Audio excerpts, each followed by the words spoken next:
Let's go to Duluth, Minnesota. Cole starts us off there. Cole, you're on the Ken Coleman Show. Hey, Ken. Thanks for taking my call today. You bet. How can I help? So I graduated in May of 2019, and I started with the company I was interning with. Got my dream job in January as a financial analyst, and it's kind of turned out to not be a dream anymore. And I've realized that I should have taken a people person job.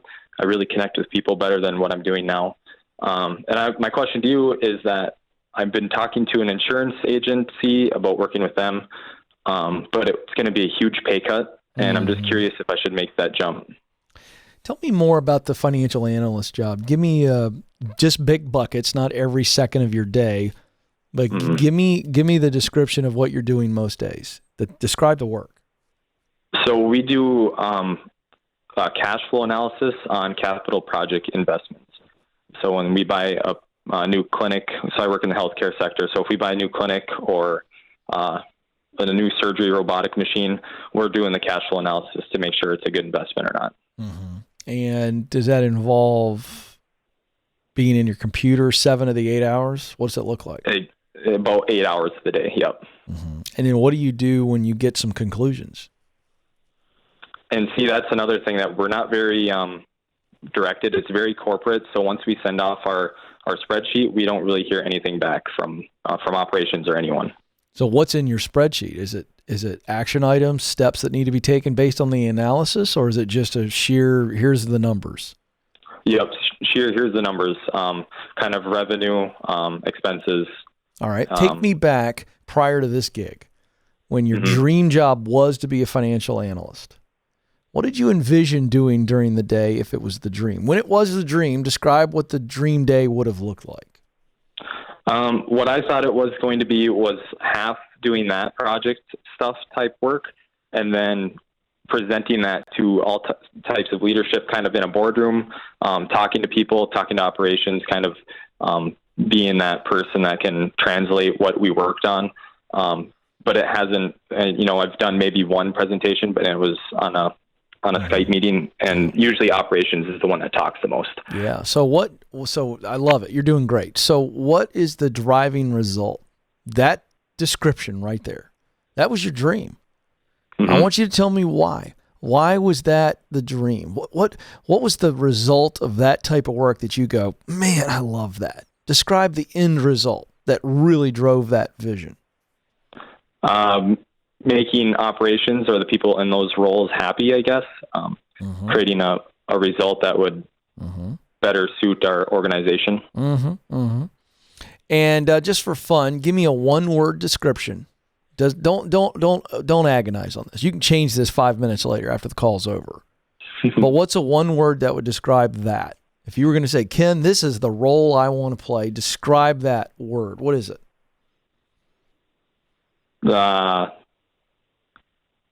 I'm confused on the question, I guess. Okay, you describe the work for me. Okay. Yep. You're analyzing numbers, and you're looking for inefficiencies. You're trying to figure that out and seeing the pattern. Then you're coming up with some suggestions. Describe that if you were going to pick just one word. So I would consider myself a communicator, or I could say I'm a performer. Okay, or I could say I'm a coach. I'm asking you to pick one word to describe that dream job. You're playing a role. How would you describe it? Giver. Okay, great. So the reason I'm asking you that, and I'm pushing you on that, is because now let's go back to your question. Should I move over and be an insurance agent? What do you think the answer is now? I would say yes. Why?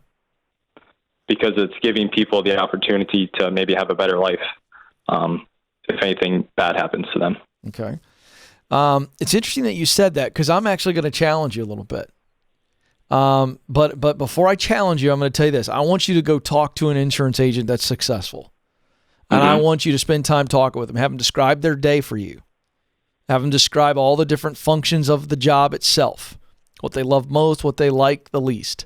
I want you to do that before you truly decide, because I was hoping you were going to see what I think I'm seeing. And what I'm seeing is that you shouldn't leave this idea, this dream on the table. I think you need to leave the place you're in. I think you're I think you want to be in that financial analyst, more of an operations analyst, a guy who eventually maybe ends up in the C-suite as a COO type. But I see that there's one piece missing, maybe two. Let's call it the people interaction. But more importantly, you want to see that analysis turn into some type of operation. You want to see, here's my analysis, but now I want to put that in place, and I want to advise my leadership or my colleagues on my analysis, say, here's what I'm seeing, which means here's what I think the solution is, and be a part of that solution. I think that fires your pistons. Am I right or wrong? Yeah, absolutely. I don't know that helping people with their insurance does that. That's more of a human-to-human transaction, and there will be times where they have a crisis and you come in and you tell them what they're covered by. But I think you're limited there too. An insurance policy is an insurance policy. You are only able to provide for them what is in the policy. You're not analyzing their problem. Right. You got an adjuster for that. I just want to question that a little bit. That's all. Because I think if you were in a position today where you were doing the financial analysis or the systems analysis, and then you came up with a report, you were able to present the report, and you were part of this big solution, and you saw that, well, as a result of my analysis and my report and my suggestions, the company saved 6% on the bottom line last year, or we were able to create a new product line that was a pivot off of a problem. Am I right about that, or am I wrong? I think you're absolutely right. Do you think being an insurance agent allows you to do that every day? It does not, no. All right. So I'm still going to let you follow this idea, but I think that sitting down with an insurance agent is going to create a resounding exclamation point that says, whoa, this is not the path for me. I think you're in the wrong place. And I think as a young guy, you're new, you're fresh out of college. I think you find an opportunity either in this company or outside where you can do more of what you want to do. So what's that ladder look like? And I think that's all you've got to do. I think you're going to regret it if you go insurance, but do what I told you to do and check it out.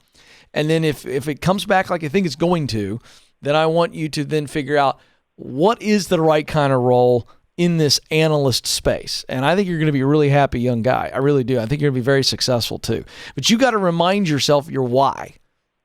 Okay? Okay. And I heard nothing in there that says insurance agent is going to scratch that itch. Right. You with me? Absolutely. All right, man. I really appreciate the call. But again, folks, this is the process. Why we walk through this. Talent, passion, mission. In this case, we spent all the time on the passion and mission, which passion is the work that he loves. The guy loves and analyzing numbers and looking for patterns, and he's a systems process guy. Okay. And the driver for that is he wants to see that his work, the work that he loves of being an analyst. So he's an analyzer, right? A problem solver, a solution giver. That's why he used the word giver. He's giving his analysis. He's giving a solution. Well, that's not as people driven as it sounds. He's interested in efficiency.